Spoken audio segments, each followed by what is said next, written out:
Rock and roll Chicago, rock and roll Chicago, my hometown. Well, I was born in the city, gonna rock the city, Chicago. Chicago rock and rollers are the best year out around. Hey, this is Paul Martin and Ray the Roadie for the Rock and Roll Chicago podcast. How you doing today, Ray? I'm doing good, Paul. I'm just sitting here replaying some of our old podcasts. Boy, we got some good stuff out there. Yeah, we do. Yeah, we do. I wish people give it a listen and share it on Facebook and do all that good stuff that they do in order to get the word out there. I'm telling you, and once you've got it, you download it to your thing, you can replay it over and over. I mean, just replay and replay and replay. You really get to enjoy them. I see where you're going with this. You do? I see what you're doing. Yep. No, you're a pretty sharp cookie. Yeah, yes, I am. Because this week we have the band Replay. Get out. Nope. Oh, man. I thought I was just a really wise guy. Well, you are. So who's on there? I think it was Jim, Joe, and Kevin we met with. Yes, we did. And Bill, I guess the bass player couldn't make it. Was it Bill? Yes, Bill. Unfortunately, he couldn't make it, but that was fine. We had a good time with them guys. Yes, we did. And we learned a lot about them. And let's get to it right now and see what they have to say for themselves. Let's go. This is Paul Martin and Ray the Roadie for the Rock and Roll Chicago podcast. Today we're eating with Joe, Jim, and Kevin of Replay from the Heights. We're eating with them? Meeting. Oh, I didn't. We're meeting. We could be eating. We could be eating too. We're drinking. But again, it's Replay from the Heights. How you guys doing? Great. Glad to be here. Great. We're glad to have you. Glad we can get together today. Yeah, well, we got stuck with the Heights part of our name too. Originally, we like to be called Replay, but there were so many replays out there, we had to add on the Heights. And we spell it the old Italian way with the D and the A because of the guys in the band. So we got stuck with Replay from the Heights. The Heights. It's kind of throwback. So tell us a little bit about how you guys got started with your band. Oh, jeez. We've known each other for forever. A long time. Oh. Matter of fact, I used to be in a band in the 70s called Peppermill. Jim used to come and see us play. And I was underage, too. Well.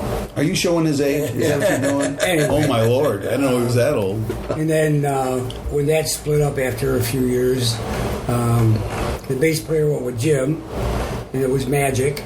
That was the name of the band. It was Magic that he went with him? No, it was Magic. The name of the band. And Magic's been around that name's been around for years. Southside. About 20 years. Very well known name. Yeah. Mm-hmm. And then Kevin would run sound for them. Yep. At all the old places, Raskeller and Park Forest and Dimitri's. Before the drinking age changed, right? Right. So what year are we talking? This was 78, 9, right around there. Yeah, we had gotten together. Fairly early. And then Ed Heath, our old bass player, joined in 82. And then we kept it going till, late 90s? Oh, my Lord. Yeah, it went for a while. I was just running the sound at that point. We didn't know we played keyboard. No, I had a sound company and worked for so many different music stores. Started out at the Guitar Center and worked with Guitar Shack for years. These guys came into Guitar Shack and recruited me from another band that I was working with at the time, Emerald City. And they said, hey, we want you to come run our sound. So, and that was a young pup back then, I had a lot of learning to go on. And then did them for a while, and I'm from a band called No Quarter. We were a big Zeppelin tribute band in Chicagoland for the longest time on the Loop and right, I remember WMET. Yeah, I was the keyboard player, and so I was trying to juggle between running their sound and doing No Quarter, and then I finally got out of that and started we ended up with a band called Taboo. Yeah. And that's when I first became the keyboard player with Jim. And Kind of reformed into Taboo and added Kevin. And then Joe became our sound guy at that point. So we were swapping hats here left and right, you know. But we've known each other. Yeah, for a very long time. it's like brotherhood. And we you put know? Replay together in 05, I think it was. Yeah. I didn't start with Replay though. No. Jim and I and another fellow, Jim Roos from Homewood, we put it together with our old bass player, Ed. Yeah. And then... 2 guitars, bass. 2 guitars, bass, and drums. Yeah, no it was keys. Just classic, same thing we're doing now. Classic rock, but not as good, not as well. Jim will be glad to hear that. Thank you. Well, put it this way: just with the addition of another keyboard or a keyboard instead of the guitar, it opens up so much more. The songs, sure. You know, it's just so much more versatile. Right. And then Jim quit. I want to say 6 years ago when we grabbed Kevin. Mm-hmm. Yeah, Vincent there just for a short time. Scrimetti for a little bit. We had Vince Scrimetti for 2 jobs. Oh, okay. That's shorter than I thought. Yeah. And then they asked... He couldn't do it. He couldn't do it. So they asked me to come Kevin, in. Yeah. And we told him, sure, it's only maybe once or twice a month. That's it, man. Oh, Lord. Yeah, this month we played 7 times. So, you know. Yeah, they go, okay, you're going to join the band? I go, yeah. I go, okay, we just got a gig that's in 30 days. You got to learn 30 songs. I'm like, are you kidding? That's a song a day. And get it down tight. You know, so I worked my butt off and down in my dungeon and learning tunes for these guys again and trying to get my chops back up. And then we took off from there and we started to make changes, which was the key. You know, I noticed what their song list that they had. Song list is everything. You know, you could play for yourself and learn songs on flip sides that you like doing, or you could play for the crowd and get the crowd to cheer. And that was the key for us. So I looked at their song list and I'm saying, okay, let's get rid of these songs and start putting in some newer type tunes. And it really helped us out. It really got us going. We start doing Toto, Hold the Line, and we're doing Sledgehammer. You know, we got Blinded by the Light from Manford Man that a lot of people don't play. And I said, you just don't want to be, you know, a copied band that does everybody. The last band in that club did the same songs, you know. So we try to come out with something a little bit different, doing Styx tunes, you know, some hometown grown stuff, but still making stuff everybody knows. Yeah, you know? Yeah. It's got to be what the people know. So within the first couple chords, they go, boom, we know that tune, you know, and that made a change. We started our clubs increased, festivals increased, and we noticed an upswing here. And we're 4 guys, right? And we don't do.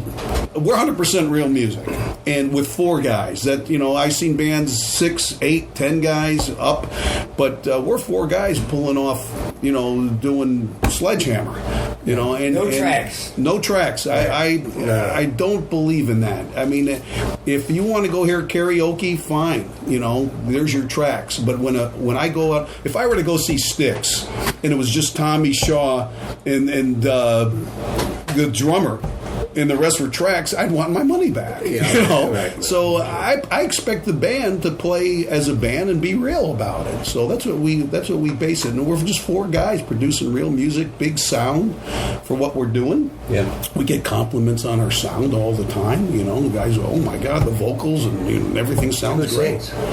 We basically, Jim and Joe are the lead singers. Okay. They share 99.9% of this band. They are the backbone of this band. Jim, you play what? Guitar. You're a guitar player, player. yeah. And you're a drummer, right? Yeah. Yep. And then the rest of us do all vocals. So we do all the backups. So when we do Hold the Line, we got all the harmonies there. So everybody sings.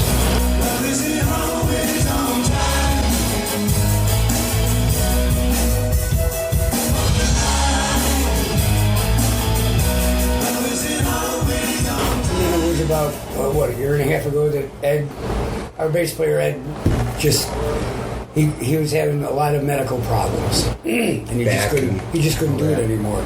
And he's been a musician all his life. That's what he geared for. He lived to play bass and sing, and he did it well. And he just couldn't do it anymore. Yeah. So Bill had played with Jim.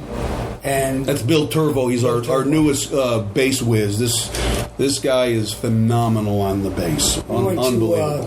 what's Berkeley, I think it was. Berkeley. Sure. So he's So he knows his stuff. Right? Yeah. Billy's a terrific bass player, and a lot.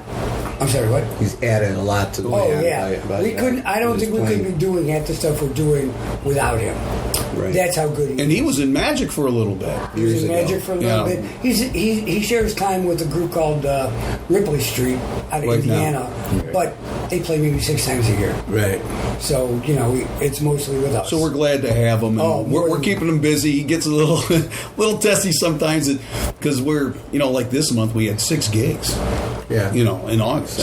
7 gigs? Yeah. 7 gigs. I got corrected there. Well, one of them was a private party, but I'm talking about to the public. Normally we like to keep it between 2 and 3 because you got family time, but things pop up and you're like, wow, let's take it. It's our opportunity. It's our foot in the door. Sure. Like Willow Fest. We got done with Willow Fest that day. You guys are coming back. Yeah, that's right. So that's what we're talking about with this band is improving, pleasing the people, getting back into the clubs again. So we need to expand out our horizons a little bit, maybe travel a little bit more because we've been centrally located down here in the south suburbs a lot, northwest Indiana, but we're starting to spread out a little bit more now because of our demand. So which is great for us. So since when you brought Bill on, did you add more songs to your? Oh yeah. You were able to do that just because he's such a dynamic bass player that he's able to do things that a lot of bass normal players good can't bass do. player can't do. Yeah. Right. I mean, Billy's that good, and because now we listen instead of listening to a song and going, man, I don't think we can pull that off. We listen to a song now and go, all right, how are we going to make this happen? Yeah. Right. It's completely different. Right. Completely different mindset. Good motivation for Yeah, and he elevates us. right. Yeah, it's great. Yeah. So, He unfortunately couldn't be here today, so yeah, he's the working man. Bill. Somebody's got to do it, right? Right. Yeah. Man.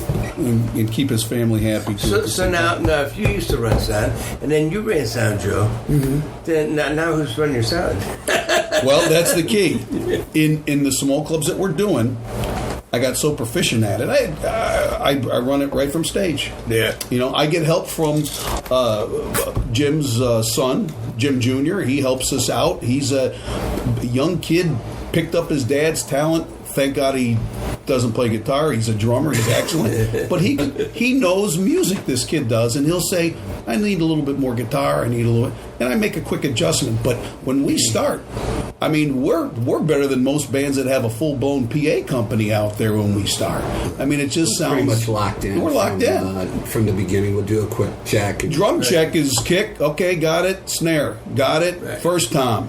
A little bit more. Second time. And we're done. The owners are like, your sound check's done? Yeah, we're done.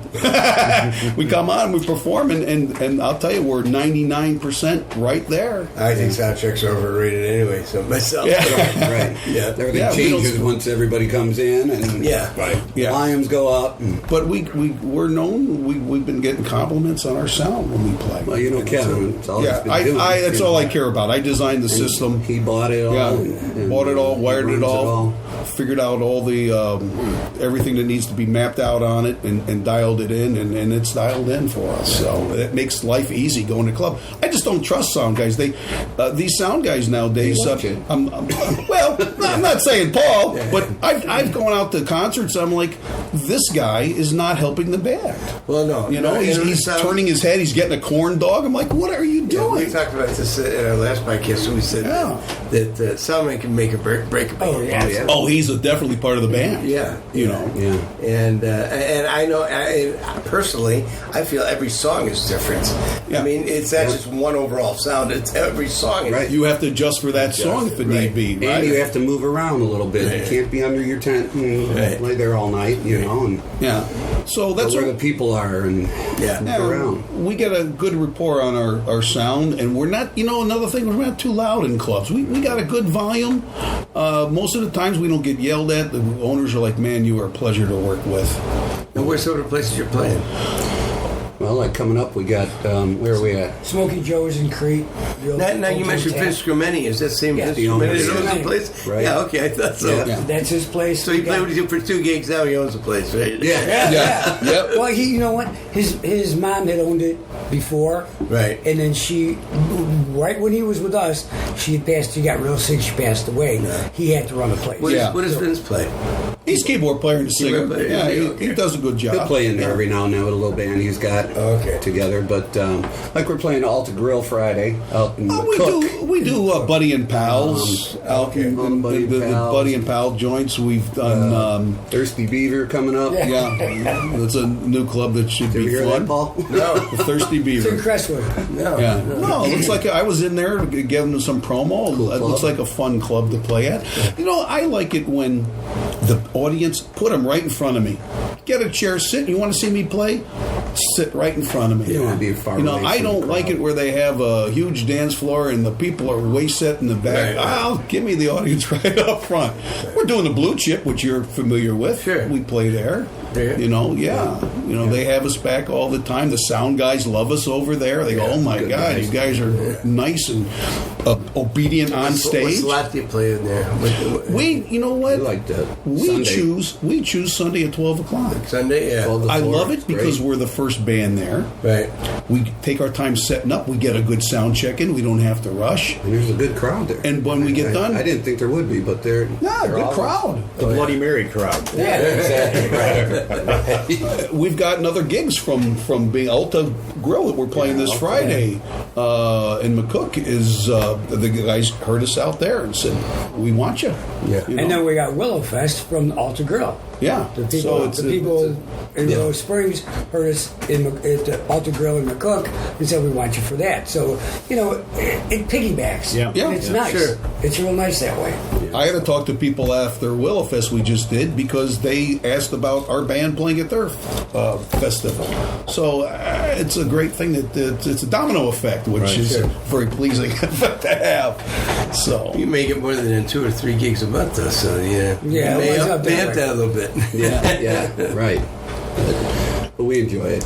And going up to McCook, you're starting to head north, and then Right. going up a little further I north know. and further, Well, further west. It's funny, in the 70s, like I said, I was in a group called Peppermill. We did the Nickel Bag, the Thirsty Whale, Oh, sure. everything way up north, stuff in Aurora, Mallows, they got the Haywires, Haymakers back then. Beginnings. Then down here, remember Rob Roy? Sure. Joint. Oh, yeah. Rob Roy, Jimmy D's in Park Forest. Don't forget Luigi's. No, I didn't do Luigi. I did Luigi's. The home of rock. There was more tape than carpet on the floor. I did Luigi's plenty of times. Oh, We it were was watching fun you there over when I was there. like 19. Yeah. Oh, it was great over there. Well, I was only 20 at this time. I know. We were healthy and young back then, huh? First Jeez. bar I could get into. I had to come hear you guys. Luigi would play the bottles afterwards. Right. Yeah, ring that bell, play the bottles. He was a character. Yeah. I miss him. But It's a good place. those were the times. He told me I was a good master of cemeteries when I back there. Oh, yeah. I said, I'm what? Master of cemeteries. I said, okay, thanks. I think. That's great. Good old days. So you guys got any original stuff you do, or No. nothing original? You know, at our Years age, ago in Magic, we put a few out and tried it, but we're just, we're for what we entertainers. do, yeah. We're entertainers at this point. Okay. At our age, we're not going to start hitting the road. Those days are gone. It'd be our wheelchair tour if we did. Our main goal is to please the crowd, play some favorite classic rock and roll, and have the crowd respond and have a good time. That's what it's all about for us at this point.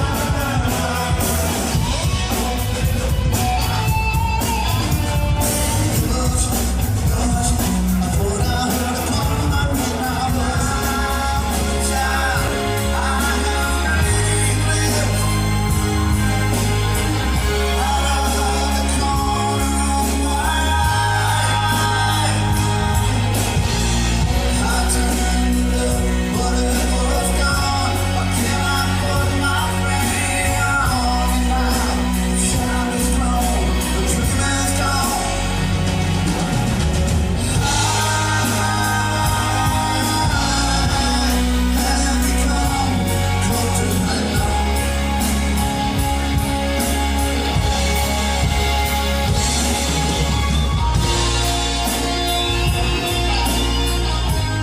music is so big in our lives right now. I don't think we could do it cold turkey and just give it up. So we're happy playing the classics and not worrying about becoming big rock stars in our point. I think we're beyond that. Yeah, that's a gone. long time ago. Yeah, our days are over with. So, but it's enjoyable to at least get out on a stage and play and have a good time. We look at it this way: at our age, we're doing something we love. Yeah. I mean, how many people can say that? Right. That they're still able to do something they really love and enjoy and get paid for it. Right. It's not a fortune, but it's Exactly. Yeah, there's more work involved than what we get paid. Definitely in any band, especially us. I know that. Yeah. A lot of us three right here. A lot of times we get to a club for example, we got Cousins coming up soon and a few other ones that we'll get there early, set up when we don't bother people, go home, relax, everything's dialed in, show up a half an hour before we got to play, hit the on switch and do our show. Right. Club owners love it because we're not bothering and bringing equipment in while people are trying to have a good time, eat and drink. So it helps to be at our age. I mean, the general public doesn't see that part of it. No, they don't. They They set don't. up and the No. takedown. No. They just show up and it's there. And we're Right. back and forth and all the magic. effort. Yeah. It is. Yeah. Yeah. And next week it's a different set. Yeah. So, I always hear, do you guys have roadies that do that for you? Yeah, you're looking at it. Right. yeah, we did. Yeah, me, him, and you. Those are over with.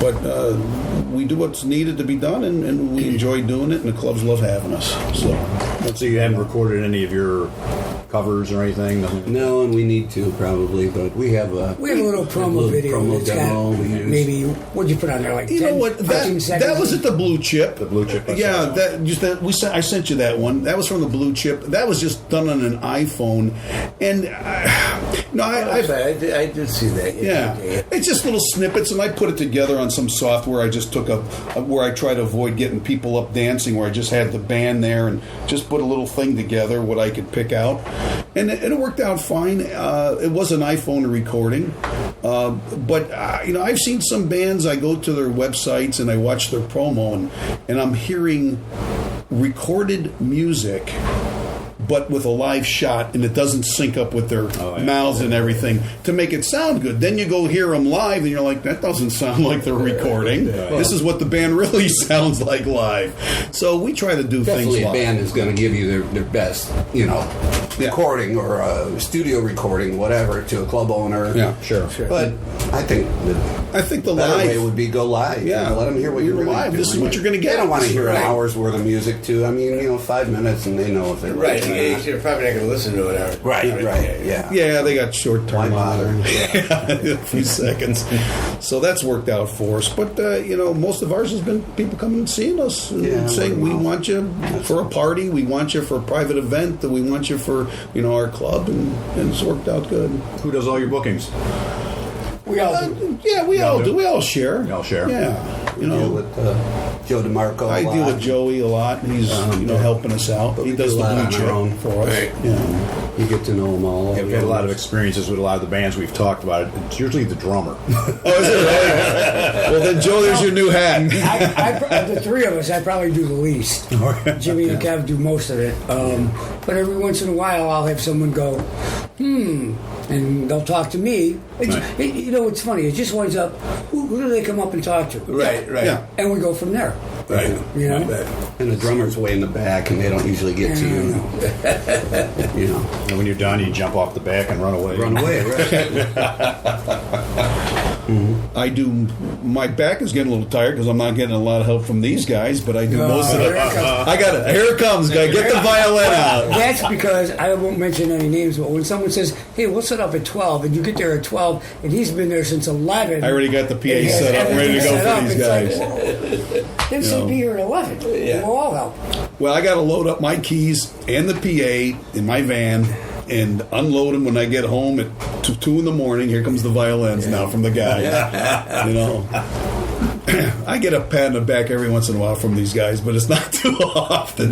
Now they're taking it for granted that they get there. Oh, the PA ain't set up all the way yet. What's the matter with you? I'll wait. I'll wait down I'll the wait. watch. You done yet? Yeah. He knows when they show up at the club. Right. All right, Kevin's got the last wire plugged in. Time for me to walk in with my guitar.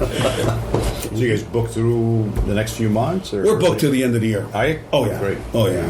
Well, we maybe have possibly 2 more events we could fit in. We're going to take a little bit of time off in September. Our bass player Bill needs some time off with family, which is fine. And then we're going to do a few things with our family, and then we'll get back at it at the end of September. Very heavy in August. We didn't plan on August being this heavy. But You'll get to it every now and then. But you can't, it worked out you can't fine. turn it down if it comes. You know. Right, exactly. No, if the gig's there, you got to take it. Grab it. You know. Right. So Bring the family along. Right. yeah, why not? You know, it's fun. The Italian Fest we had on just this past Thursday, and then we did the Willow Fest on Sunday. So we normally don't like to put clubs or fests that close together. Usually, on the weekends, of course, give our voices a chance to chill out and do what we do. But as Another month we had the Thirsty Beaver Friday, and then we 2 bills on Saturday. The back-to-backer's a little tough. You're getting in, tough. You're getting home at 2, 3 in the morning. Then you got to go wake up like at that 10 in the name, morning and set up again. So.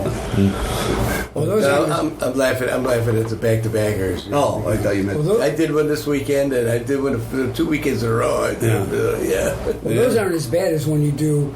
We did a Saturday night and then a Sunday morning. Oh yeah. Oh, that was Blue just chip. brutal. Yeah. That's brutal. You walk You in have there to all- do that.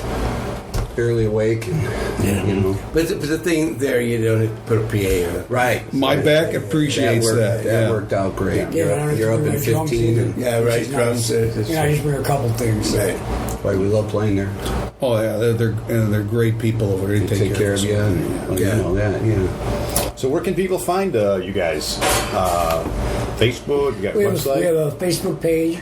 It's called Replay from the Heights. And, our wives hate that. They hate that duh. Well, yeah. Makes you sound Well, they're not from there. Well, anyway. I'll go Simpsons and go dough. Yeah. Replay from the Heights. Like I said, because they're not from the Heights. Right. You got to be from there. There's some videos on there, there's pictures. Our schedule's Our always promo's on there. all on there. Yeah. We do a lot on Facebook promo. It's great. It's great having Facebook. A lot different from back the old days. You had the mailer and, and all that. You get together and put them out. But now it's The free, update line, the concert line. right? Update that. We had one of them too. Yeah. Starbeat dictaphone. Oh yeah. Oh jeez. Wow. God, you're way really going back. I heard about it. I'm not. Oh, okay. Yeah. So you said you had a website, right? You said you had a website. No, just Facebook. It's Facebook for now. It's easy. It seems like it's easier for people to find. Yeah. Because so many people are on Facebook. Right. Oh, yeah. We used to have a MySpace page. Everybody. Yeah. Jesus. Oh my People God. still have them. They're out there. Yeah, Just nobody somewhere. visits them anymore. 3 guys talking to each other. And we get a lot of feedback on the Facebook page too. It's nice because, as opposed to a regular website, people you get their likes, you get people posting reviews, which is nice. Well, you find out after you do a gig, and then the day after you'll get 5, 10. We really pick up clientele from the that we So get to see on doing, Facebook. You're adding people, and people are Sure. Right. And then that means you're doing something right, I guess. If you keep getting the likes and Keep getting track of new it. people. Yeah. So thank God for Facebook. Let's just love it. They don't mess it up. So you've got some gigs coming up, like you said. So be sure and get out there and see these guys. Then we have In Thirsty Crete. Beaver on the 30th. 2 Bills Tap out in Crown Point on the 31st. I'm glad you know all this. Yeah. I came prepared. I have to check the Facebook page to see where I'm playing. Where am I going? I do all the computer work, so I get all the promo up and running, and I send it to these guys, and they put it out in masses to all our people, and we do the little footnote on there that's got all our dates up on there. And For the month, we're very heavy for this, but like I said, we're going to chill out a little bit in the beginning of September. I got some yard work to do. I got to get caught up on, and then we're going to get back at it again for the fall. So once again, it's Replay from the Heights. Right. And thank you guys for coming and spending some time with us. Thank you. Thank you, Paul, Ray. Appreciate it. Thanks a lot. We'll see you guys real soon out there. Okay, All right, sounds great. Thank you. Thank you. Thank you, guys. Hey, Ray, that was fun meeting with those guys. Those guys are a ball. That was pretty funny. I tell you, just like I said at the beginning of the podcast, this one's going to be worth replaying. Yes, it is. So we learned about the band and how they got started, and how Kevin did sound, and then he went from sound man to keyboard player, and He Joe did sound for you. Yeah, he did. For you and M&R Rush. My God, that's like ages ago. It is ages ago. I mean, I think it was. That's when he had the paper cups with the strings. That's right. He had a whole bunch of them set up. That's right. It was individual sound right then. And then we learned how Joe went to do sound for them and then come back as a drummer. So they kind of traded hats there for a while. Yeah, it was pretty cool. It's funny how things just all of a sudden work out, you know? Yes, it is. You know, and they come together. And definitely people got to get out there and check them guys out. They're all over the South Side here, man. Yes, they are. Yes, yeah, they're all over the South Side and working their way north, it seems like. That's right. They're trying to get up that way, and I'm sure they will. You got to get out and see them. They're pretty good. I saw them a few weeks ago. A lot of fun. Good. All right. Well, don't forget to share our podcast, and don't forget to check us out on Monday nights at 6 o'clock on the Road to Rock Radio internet show. Just go to Road to Rock Radio, and you'll find us there every Monday night at 6 o'clock. And you'll find a lot of Illinois music there. All Illinois music played on that station. So be sure and check it out. Or some tie to Illinois anyway. Some kind of tie, yeah. And then make sure you check us out on Facebook. Visit our website, rockandrollchicago.net. Check us out on Spotify, iHeart, iTunes, wherever you can get a podcast, you can get us. All right. Thanks for listening. We'll see you next week. See you next week. Rock and roll Chicago.